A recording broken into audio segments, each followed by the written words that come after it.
Hello everyone, welcome to all of you. हम 11th chemistry का chapter number 2 परमाणु की संरचना के बारे में पढ़ रहे हैं और आज हम इस वीडियो में इलेक्ट्रॉन के आवेश द्रव्यमान अनुपात का निर्धारण व इलेक्ट्रॉन के आवेश की गणना के बारे में पढ़ेंगे। तो सबसे पहले हम ले रहे हैं इलेक्ट्रॉन के आवेश द्रव्यमान अनुपात का निर्धारण। यहाँ पर जो E है ये इलेक्ट्रॉन का आवेश है और M4 मास यानी इलेक्ट्रॉन का द्रव्यमान है। इससे पिछले वाले वीडियो में हमने पढ़ा था कि किस प्रकार जे थॉमसन ने कैथोड किरणों के उपयोग से इलेक्ट्रॉन की खोज की थी। जे थॉमसन ने कैथोड किरणों के उपयोग से इलेक्ट्रॉन के पथ पर विद्युत व चुंबकीय क्षेत्र परस्पर लंबवत लगाकर इलेक्ट्रॉन के आवेश द्रव्यमान अनुपात का निर्धारण किया। तो देखो, सबसे पहली बात यह है, थॉमसन ने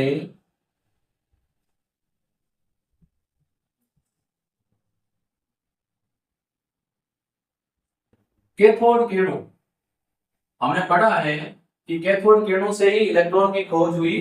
कैथोड किरणों के उपयोग से जो इलेक्ट्रॉन है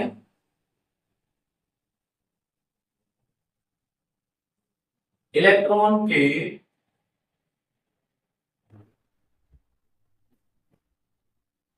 पथ पर विद्युत व चुंबकीय क्षेत्र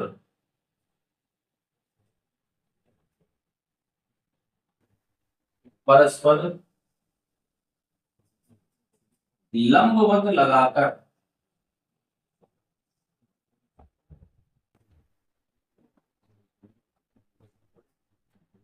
इलेक्ट्रॉन के आवेश द्रव्यमान E/m का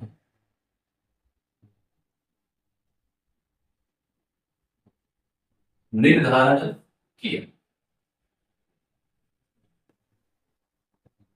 किस प्रकार निर्धारण किया, इसको समझने के लिए हम डायग्राम बना लेते हैं। तो हम सबसे पहले बना लेते हैं कैथोड किरण नलिका।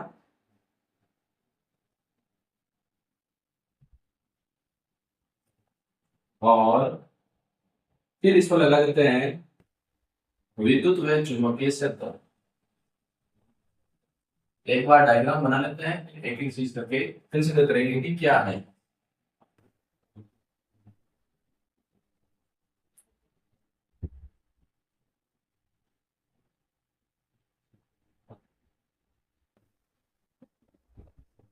थोड़ा सा याद कर लेते हैं। यहाँ पर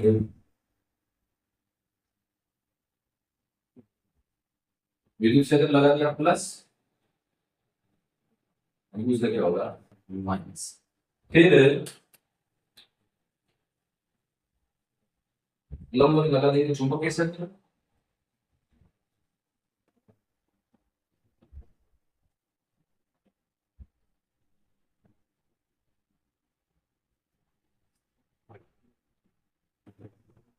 ये एम है और ये एस, ये हमने क्या लगाया है चुंबकीय क्षेत्र। अब यहां पर ये एनोड है और ये कैथोड है, तो इनको हम विद्युत स्रोत से जोड़ देते हैं।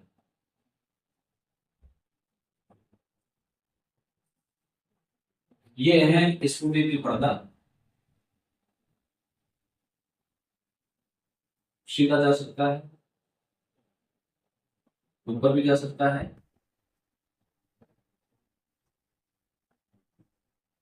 और नंबर थर्ड नीचे भी आ सकता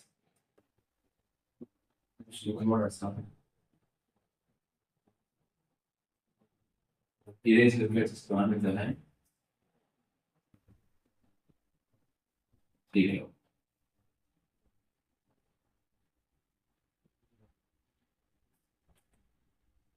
अब नामांकन की बात कर रहे हैं कि ये क्या है, तो सबसे पहले ये जो अपना है ये है कैथोड,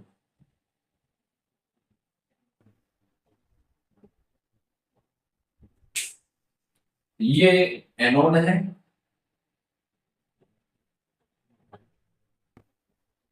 ये जो बड़ा सा दिख रहा है ये है विष्णुदीप्ति पर्दा। इस पर विष्णुदीप्ति पदार्थ का लेपन किया जाता है। इस बिंदु को मान लेते हैं x, इसको मान लो y, इसको मान लो z। ये जो हमने लाल रंग का लगाया है ये क्या है, चुंबकीय क्षेत्र, और ये हमने लगाया है विद्युत क्षेत्र।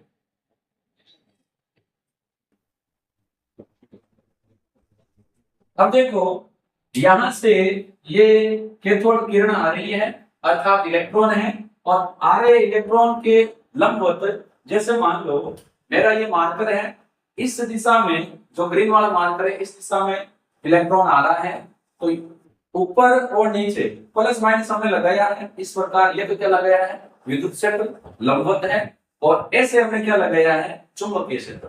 तो देखो ब्लैक मार्कर, और अगर मैं रेड मार्कर की बात करूं, थोड़ा सा मैं ढंग से पकड़ लेता हूं ताकि आपको समझ में आ जाए। ये ब्लू मार्कर तो आप मान लो इलेक्ट्रॉन का पथ है, सीधा सा जा रहा है।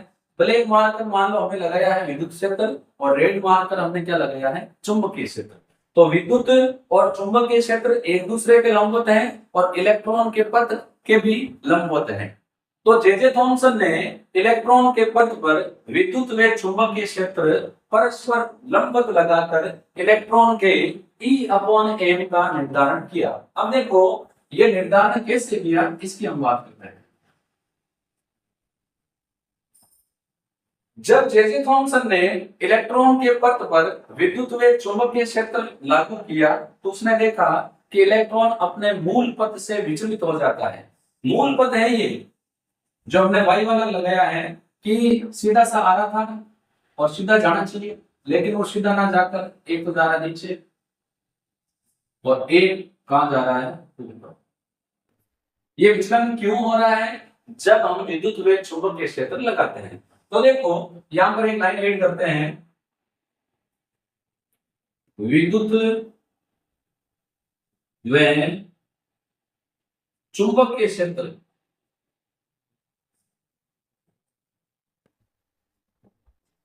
की उपस्थिति में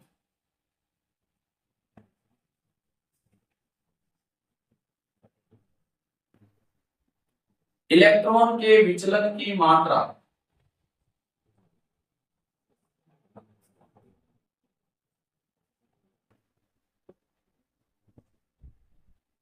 निम्नलिखित कारकों पर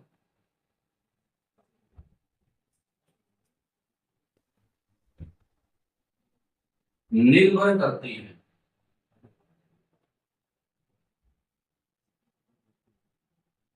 विचलन की मात्रा का मतलब है ये सीधा सा जाता हुआ इलेक्ट्रॉन ऊपर कब ज्यादा जाएगा, नीचे कब ज्यादा आएगा। विचलन का मतलब है ये अपने मूल पथ से भटक रहा है। अगर हम अपने सीधे घर पर जा रहे हैं, सीधे घर पर ना जाकर दाएं बाएं जा रहे हैं तो वो क्या है, विचलन है, घर पर नहीं जा रहे हैं। इसी प्रकार ये सीधा अगर जा रहा है तो विचलन नहीं है, ऊपर और नीचे जा रहा है तो विचलन है। अब ये विचलन कितना अधिक होगा, ये तीन कारकों पर निर्भर करता है। पहला कारक है ऋणावेश की मात्रा,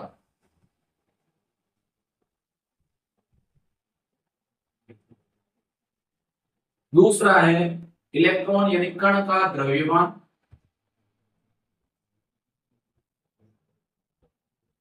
और तीसरा जो फैक्टर है वो है विद्युत या चुंबकीय क्षेत्र की तीव्रता व इलेक्ट्रॉनों पर वोल्ट का।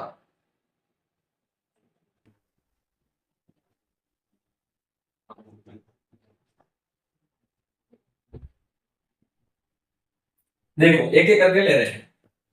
कण पर ऋणावेश की मात्रा जितनी अधिक होगी, विद्युत व चुंबकीय क्षेत्र से उसकी अन्योन्य क्रिया उतनी ही अधिक होगी। ये जो कण आ रहा है इस पर ऋणावेश जितना अधिक होगा, विद्युत क्षेत्र के प्लस की ओर उतना ही ज्यादा वो विचलित होगा, चुंबकीय क्षेत्र की तरफ उतना ही वो ज्यादा विचलित होगा। अर्थात जैसे जैसे ऋणावेश बढ़ेगा, विद्युत व चुंबकीय क्षेत्र की ओर उसका आकर्षण ज्यादा होगा, विचलन अधिक होगा। तो हम कहेंगे ऋणावेश की मात्रा विचलन के समानुपाती होगी। ऋणावेश जितना अधिक होगा, कण का विचलन उतना ही अधिक होगा। सेकंड है कण का द्रव्यमान। इलेक्ट्रॉन का द्रव्यमान या कण का द्रव्यमान जितना अधिक होगा, देखो द्रव्यमान जैसे जैसे बढ़ेगा, कण भारी होता जाएगा। अर्थात विद्युत और चुंबकीय क्षेत्र उसको पहले की तुलना में ज्यादा आकर्षित नहीं कर पाएंगे, क्योंकि कण भारी है। भारी कण विद्युत और चुंबकीय क्षेत्र की दिशा में कम जाएगा और हल्का कण अधिक जाएगा। तो जैसे जैसे द्रव्यमान बढ़ेगा उसका विचलन घटेगा। द्रव्यमान विचलन के समानुपाती ना होकर युद्ध कर्मानुपाती हो। थर्ड है विद्युत या चुंबकीय क्षेत्र की तीव्रता या इलेक्ट्रॉनों पर वोल्टता। यहाँ पर जो हम वोल्टता लगा रहे हैं, अगर इस वोल्टता को बढ़ा दें या जो चुंबकीय और विद्युत क्षेत्र हम लगा रहे हैं अगर इनकी तीव्रता बढ़ा दें, कहने का मतलब है हम विद्युत और चुंबकीय क्षेत्र की प्रबलता बढ़ा रहे हैं। जैसे जैसे विद्युत और चुंबकीय क्षेत्र की पावर बढ़ेगी वैसे वैसे कण का विचलन अधिक होगा, क्योंकि जितनी अधिक तीव्रता होगी वो कण को उतनी ही तेजी से अपनी ओर आकर्षित करेंगे, विचलन बढ़ेगा। तो विद्युत और चुंबकीय क्षेत्र की तीव्रता और इलेक्ट्रॉनों पर वोल्टता बढ़ेगी तो विचलन भी बढ़ेगा, यानी विचलन भी इनके समानुपाती होगा। थॉमसन ने इस प्रकार इलेक्ट्रॉन के विचलन की मात्रा का निर्धारण किया और विचलन की मात्रा के निर्धारण से इलेक्ट्रॉन के आवेश और द्रव्यमान का अनुपात ज्ञात किया। तो देखो लाइन एड करते हैं। थॉमसन ने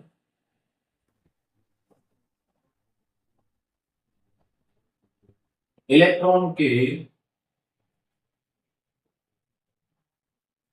विद्युत या चुंबकीय क्षेत्र की उपस्थिति में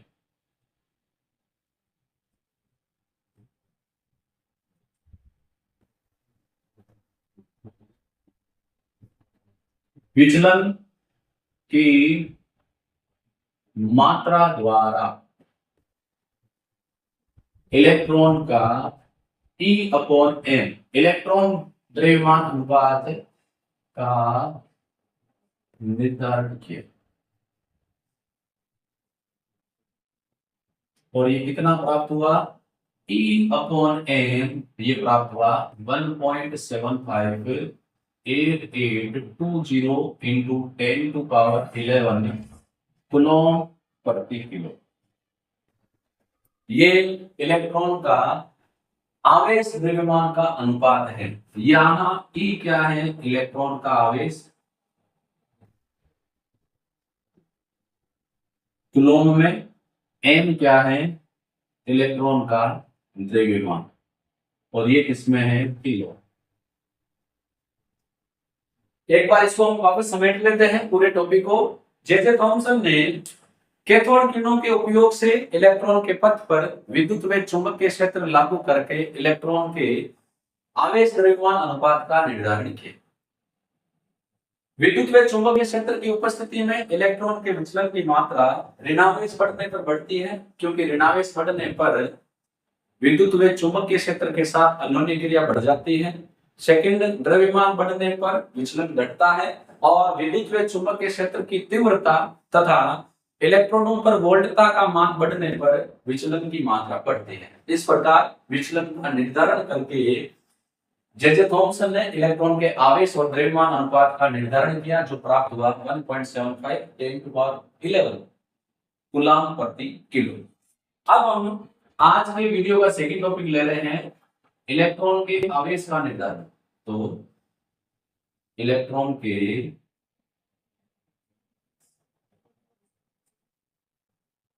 आवेश का निर्धारण।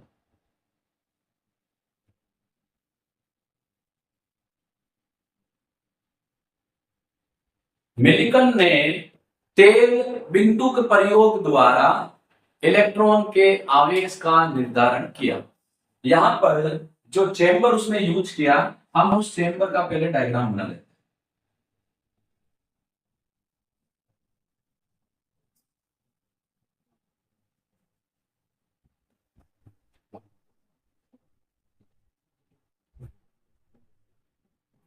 यहां पर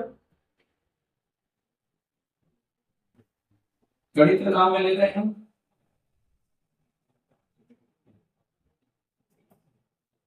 यहां पर सूक्ष्म छिद्र है और ये क्या है, आवेशित प्लेट है। तो देखो, फिर सेकंड यहां पर हम काम में ले रहे हैं माइक्रोमीटर युक्त दूरबीन, ये लगा दिया हमने दूरबीन। और यहां से इस छेद द्वारा हम इसके अंदर डाल रहे हैं एक्स किरण पुंज। ठीक है, कौन क्या है उसकी हम बात कर लेते हैं।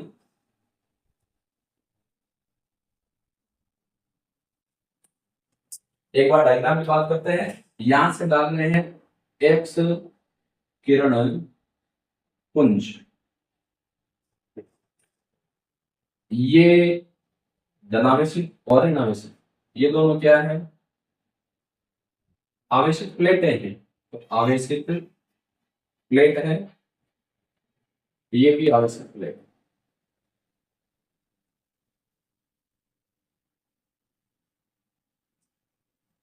ये कणित है, ये माइक्रोमीटर युक्त दूरबीन है, ये तेल की बूंदे हैं,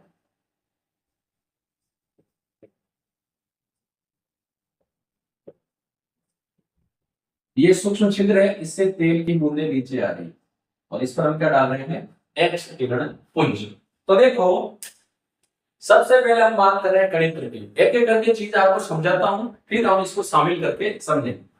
कणित्र वैसा नहीं होता, लेकिन एग्जाम्पल के रूप में समझा रहा हूं। जब हम बार्बर की दुकान पर जाते हैं या घर पर प्रेस करने के लिए हम एक बोतल काम में लेते हैं, कुछ ऐसे।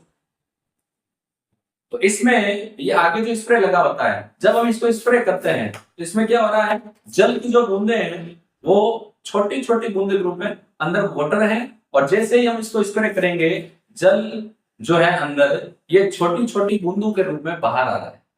ठीक इसी प्रकार कणित्र क्या करता है, कणित्र में हम तेल काम में लेते हैं, और जैसे ही कणित्र का ये नीचे वाला लीवर दबाते हैं, इसमें तेल की बूंदे इस प्रकार छोटे छोटे बूंदों में, सॉरी, जैसे ही कणित्र का लीवर दबाएंगे तो जिस प्रकार अभी मैंने एग्जांपल बताया पानी बूंदों के रूप में कन्वर्ट हो रहा है, वैसे ही कणित्र में जो तेल है वो छोटी छोटी बूंदों के रूप में परिवर्तित हो जाएगा।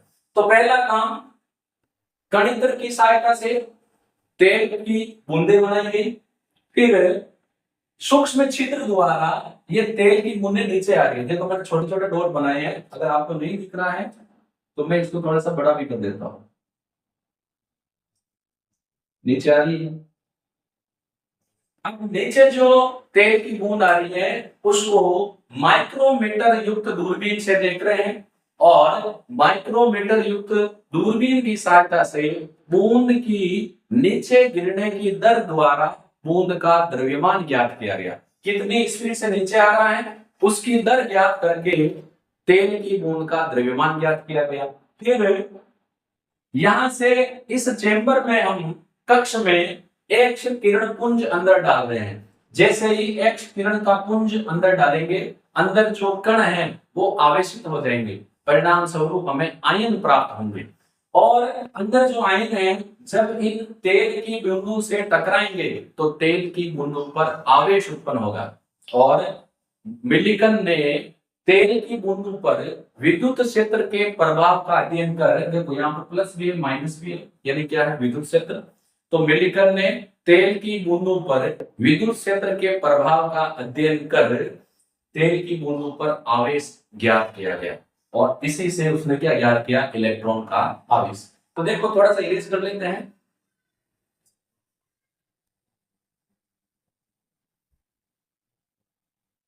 तो यहां पर क्या किया, सबसे पहले गणित द्वारा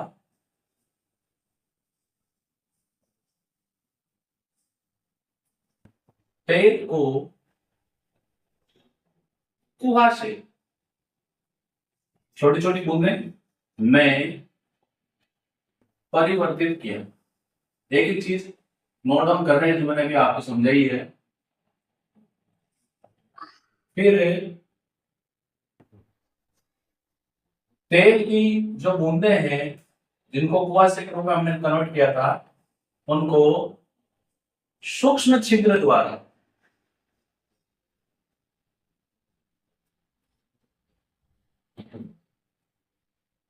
सूक्ष्म छिद्र द्वारा कक्ष में प्रवेश।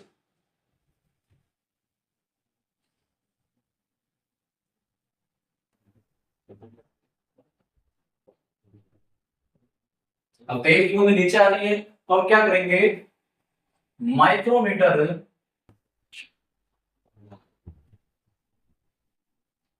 युक्त जो दूरबीन है इसमें स्पीडोमीटर लगा हुआ है, दूरबीन द्वारा तेल की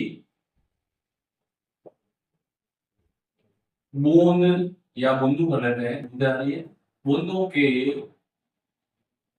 नीचे गिरने की दर स्पीड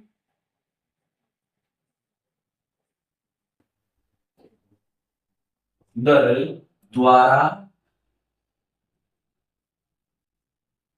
बूंद का द्रव्यमान ज्ञात किया गया।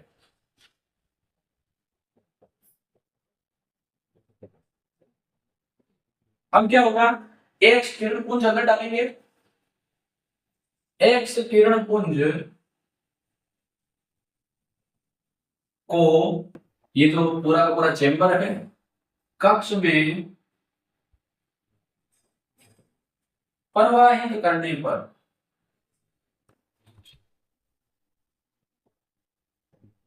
कक्ष में प्रवाहित करेंगे तो क्या होगा, कण जो अंदर है आवेशित हो जाते हैं।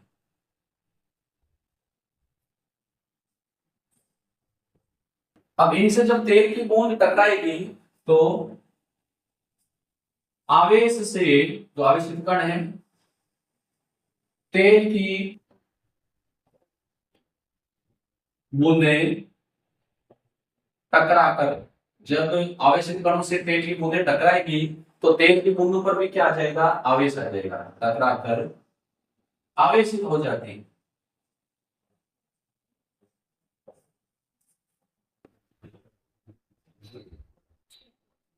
कहने का मतलब है अब ये जो तेल की बूंदें अंदर है ये आवेशित हो गई और इसके ऊपर क्या लगाया हुआ है, विद्युत क्षेत्र, प्लस भी है माइनस भी है। अब क्या हुआ, तेल की बूंद पर विद्युत क्षेत्र के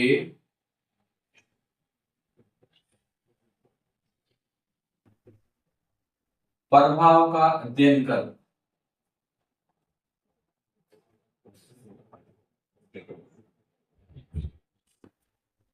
बूंद पर आवेश ज्ञात किया गया।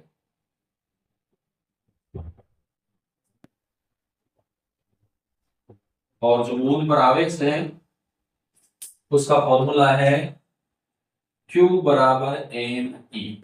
एन या नंबर है 1 2 3 4 ऐसे कुछ भी हो सकता है, और ई क्या है, इलेक्ट्रॉन पर आवेश या बूंद पर आवेश। तो क्यू क्या है, विद्युत क्षेत्र के प्रवाह में तेल की बूंद पर आवेश, एन नंबर है, और ई क्या है, इलेक्ट्रॉन पर आवेश। और इलेक्ट्रॉन पर आवेश ज्ञात हुआ -1.6 इंटू 10⁻⁻19। इस प्रयोग को हम, ये करने वाला था मिलिकन, तेल बिंदु प्रयोग, क्योंकि तेल छोटे छोटे बूंदों में कन्वर्ट किया जा रहा है, इस चीज को बोलते हैं मिलिकन तेल बिंदु प्रयोग। तो मिलिकन ने तेल बिंदु प्रयोग द्वारा इलेक्ट्रॉन पर आवेश का निर्धारण किया। इसमें कणिक द्वारा तेल की बूंदों को कुआसे के रूप में परिवर्तित किया गया। तेल की बूंदों को सूक्ष्म छिद्र द्वारा कक्ष में प्रवेश करवाया गया। तेल की बूंदों के नीचे गिरने की दर को माइक्रोमीटर युक्त दूरबीन द्वारा ज्ञात करके बूंद पर द्रव्यमान ज्ञात किया गया। बूंद के नीचे गिरने की दर माइक्रोमीटर युक्त दूरबीन द्वारा ज्ञात कर बूंद का द्रव्यमान ज्ञात किया गया। फिर एक्स किरण पुंज को कक्ष में प्रवेश करवाया गया, जिससे कक्ष में उपस्थित कण आवेशित हो गए, क्योंकि जैसे ही एक्स किरण पुंज कणों से टकराएगी उनको आवेशित कर देगी। यह आवेशित कण तेल की बूंदों से टकराते हैं, परिणाम स्वरूप तेल की बूंदें आवेशित हो जाती है। इन आवेशित तेल की बूंदों पर विद्युत क्षेत्र के प्रभाव का अध्ययन कर मिलिकन ने इलेक्ट्रॉन के आवेश का निर्धारण किया, जो इतना प्राप्त हुआ। अब इलेक्ट्रॉन का द्रव्यमान, अगर हमें इलेक्ट्रॉन के आवेश द्रव्यमान अनुपात और आवेश का निर्धारण कर लिया है, तो हम क्या ज्ञात कर सकते हैं? इलेक्ट्रॉन का द्रव्यमान। तो इसके लिए हम करेंगे E बटा E अपॉन N बराबर E कितना है 1.6 10⁻⁻19 कूलॉम और आवेश द्रव्यमान अनुपात कितना होगा 1.758820 into 10⁻11 कूलॉम किलोग्राम इनवर्स। यानी E से E कट जाएगा, बटा का बटा जाएगा ऊपर, तो हमें क्या मिल जाएगा? इलेक्ट्रॉन का द्रव्यमान। जब हम सोल्व करेंगे तो आएगा 9.1 into 10⁻31 किलो। ये क्या है? इलेक्ट्रॉन का द्रव्यमान। एक चीज ध्यान रखने वाली ये है, गतिशील इलेक्ट्रॉन का जो द्रव्यमान है ये हम ज्ञात करते हैं आइंस्टीन के सापेक्षिकता सिद्धांत द्वारा, और इसका फॉर्मूला है m बराबर m0 upon root 1 minus v square बटा c स्क्वायर। ये m क्या है? गतिशील इलेक्ट्रॉन का द्रव्यमान। m0 क्या है? स्थिर अवस्था में